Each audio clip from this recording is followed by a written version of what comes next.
पुणे शहर म्हणजे वेगवान जीवन, गर्दीच्या लाटा आणि प्रत्येक माणसाच्या चेहऱ्यामागे लपलेली काही न सांगता येणारी गोष्ट. राहुल सावंत हा या शहरात राहणारा एक सामान्य तरुण होता. तो एका जाहिरात एजन्सीत काम करायचा. आयुष्य त्याचं शांत आणि स्थिर होतं. ऑफिस, ट्रेन, घर एवढंच त्याचं जग. पण त्या एका रात्रीनंतर त्याचं आयुष्य कायमचं बदलून गेलं. त्या रात्री पावसाने शहर झाकून टाकलं होतं. स्टेशनसमोर रस्त्याच्या कडेला एक व्यक्ती साडी नेसून मेकअप करून भिजलेल्या अवस्थेत उभी होती. राहुलच्या नजरेत ती व्यक्ती आली. काहीतरी ओळखीचं आणि तरीही अनोळखी भाव तिच्या चेहऱ्यावर होतं. ती त्याच्याकडे पाहत होती. तिच्या डोळ्यात काही वेदना, काही जखमा आणि थोडं समाधानही होतं. राहुल पुढे गेला आणि विचारलं, "सगळं ठीक आहे का?" ती हलकेच हसली आणि म्हणाली, "लोक माझ्याकडे बघतात तेव्हा त्यांच्या डोळ्यात प्रश्न असतात. पण तू विचारलंस म्हणून सांगते. माझं नाव मधुरा." तिच्या आवाजात एक मृदू पण गूढ सूर होता. राहुलने मान डोलावली आणि तिथून निघून गेला. पण त्या नजरेने त्याच्या मनात घर केलं होतं. पुढच्या काही दिवसात राहुलच्या मनातून ती भेट जात नव्हती. दर संध्याकाळी तो स्टेशनकडे जायचा, जणू काही त्याला तिचा शोध लागावा. काही दिवसांनी ती पुन्हा त्याला दिसली. ती मंदपणे गाणं गुणगुणत होती आणि काही नाणी हातात खेळवत होती. राहुल तिच्याजवळ गेला. तिने त्याच्याकडे पाहिलं आणि म्हणाली, "परत आलास?" राहुलने उत्तर दिलं, "कदाचित काही न सांगितलेलं ऐकायचं बाकी राहिलं आहे." ती हसली आणि म्हणाली, "लोक माझ्याशी बोलत नाहीत. तुला काय मिळणार माझ्याशी बोलून?" राहुल म्हणाला, "प्रत्येक माणूस काहीतरी शिकवतो. कधी आपल्या जगण्याबद्दल, कधी त्यांच्या जखमांबद्दल." त्या दिवसानंतर दोघं अनेक वेळा भेटले. मधुरा एकदम वेगळी होती. ती समाजाने नाकारलेली होती, पण तिच्या नजरेत आत्मविश्वास होता. ती समाजावर बोलायची, अन्यायावर आणि स्वतःच्या अस्तित्वाच्या लढाईवर. राहुल तिच्या बोलण्यात गुंतत गेला. त्याला जाणवलं, ही व्यक्ती वेगळी आहे. तिच्यात एक वेदना होती, पण त्या वेदनेतच काहीतरी प्रामाणिक होतं. एका रात्री ती म्हणाली, "राहुल, जर मी नाही राहिले तरी माझं नाव कुणीतरी लक्षात ठेव."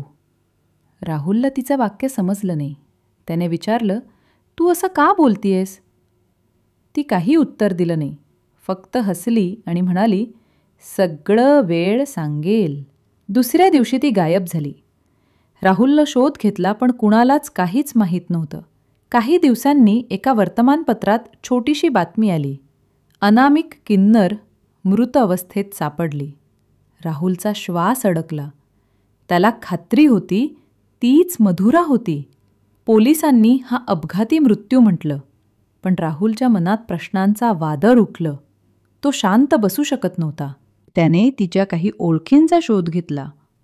शेवटी त्याला तिच्या एका मित्रामार्फत एक डायरी मिळाली, मधुराची डायरी. त्या पानांवर तिचं आयुष्य लिहिलं होतं. पहिल्या काही पानांवर तिच्या लहानपणीच्या जखमा, समाजाच्या नकाराचा त्रास आणि तिचं धैर्य. पण नंतरच्या पानांवर काहीतरी वेगळं होतं. "मी एका माणसाला भेटले. त्याने मला माणूस म्हणून पाहिलं, पण त्याच्या नजरेत काहीतरी गुप्त होतं. त्याने माझ्या भावना समजून घेतल्या, पण माझं अस्तित्व त्याला नको होतं. त्याचं नाव मी लिहिणार नाही, पण त्याचं साम्राज्य पैशावर उभं आहे." राहुलला समजलं, मधुरा कोणाच्या तरी प्रेमात पडली होती आणि तो व्यक्ती प्रभावशाली होता. तपास करताना त्याचं लक्ष एका मोठ्या बिल्डर आणि राजकीय व्यक्तीवर गेलं, रमेश कुलकर्णी. त्याच्या ऑफिसबाहेर चौकशी करताना एका ड्रायव्हरने सांगितलं की काही दिवसांपूर्वी एक किन्नर बाई कुलकर्णींकडे आली होती. त्यानंतर लगेच ती गायब झाली. राहुलने पुरावे शोधायला सुरुवात केली. त्याला धमक्या येऊ लागल्या. फोनवर अज्ञात आवाज म्हणायचे, "जे नाही पाहिजे ते उकरू नकोस." पण राहुल थांबला नाही. त्याने एका जुन्या पोलीस अधिकारी सुभाष देशमुखला भेटलं. देशमुख म्हणाला, "मुला, हे शहर खूप मोठं आहे. इथे सत्य मरतं आणि खोटं जगतं. पण जर तू लढायचं ठरवलं तर परिणामांना तयार रहा. राहुल ठरवलं तो मागे हटणार नाही. एका रात्री त्याला मधुराच्या डायरीत एक नवा संकेत सापडला. एका चॅरिटी फंडच्या नावाखाली मोठ्या रकमांचे व्यवहार झाले होते आणि त्या फंडचा मालक होता रमेश कुलकर्णी. म्हणजेच मधुराला काहीतरी माहीत होतं जे त्याला धोकादायक ठरू शकतं. राहुलने त्या सर्व पुराव्यांचा दस्तऐवज तयार केला आणि एका न्यूज चॅनलला पाठवला. दुसऱ्या दिवशी सकाळी टीव्हीवर ब्रेकिंग न्यूज आली. बांधकाम सम्राट रमेश कुलकर्णीवर किन्नरच्या संशयास्पद मृत्यूचा आरोप. शहरात खळबळ माजली. सोशल मीडियावर मधुराला न्याय मिळावा अशी चळवळ सुरू झाली. पोलिसांनी कुलकर्णीला चौकशीसाठी ताब्यात घेतलं. राहुल त्या चौकाजवळ गेला जिथे त्याने पहिल्यांदा मधुराला पाहिलं होतं. पावसाचा वारा पुन्हा वाहत होता. रस्त्यावरच्या पाण्यात निळ्या नेऑन लाईटचं प्रतिबिंब दिसत होतं. त्याने डायरीचं शेवटचं पान उघडलं. त्यावर लिहिलं होतं, मी मरेल पण माझं सत्य कुणीतरी सांगेल. माझं अस्तित्व विसरू नको. राहुलच्या डोळ्यांत अश्रू आले. त्याने हलकं हसत म्हटलं, तू जिंकलीस मधुरा. तुझं सत्य आता जग जाणेल. काही महिन्यांनी त्या चौकात एक छोटं फलक उभं राहिलं. मधुरा फाउंडेशन, समाजातील दुर्लक्षितांसाठी आश्रय. राहुलने त्या फलकावर हात ठेवला. वाऱ्यात एक मंद आवाज आला, धन्यवाद राहुल. त्याने मागे वळून पाहिलं. कुणी नव्हतं.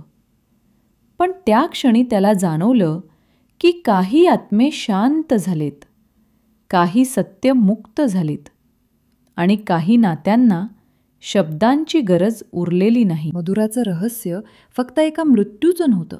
ते समाजाच्या विवेकाचं आरसं होतं. जिथं एक किन्नर जिला लोकांनी हसून टाकलं, तिने मृत्यूनंतरही सत्याचं पान उघडलं. आणि राहुल सावंत जो एक सामान्य माणूस होता, त्याने तिचं सत्य जगासमोर आणून दाखवलं की माणुसकी अजूनही जिवंत आहे. फक्त तिचं दर्शन घेण्यासाठी धैर्य लागतं. शहराचं जीवन पुन्हा नेहमीसारखं चालू झालं. पण राहुलच्या मनात मात्र त्या रात्रीचा पाऊस आणि मधुराचं नाव कायमचं कोरलं गेलं. कारण काही कथा संपूनही संपत नाहीत. जर तुम्हाला असेच नवनवीन व्हिडिओ हवे असतील तर चॅनलला सबस्क्राईब करायला विसरू नका. धन्यवाद.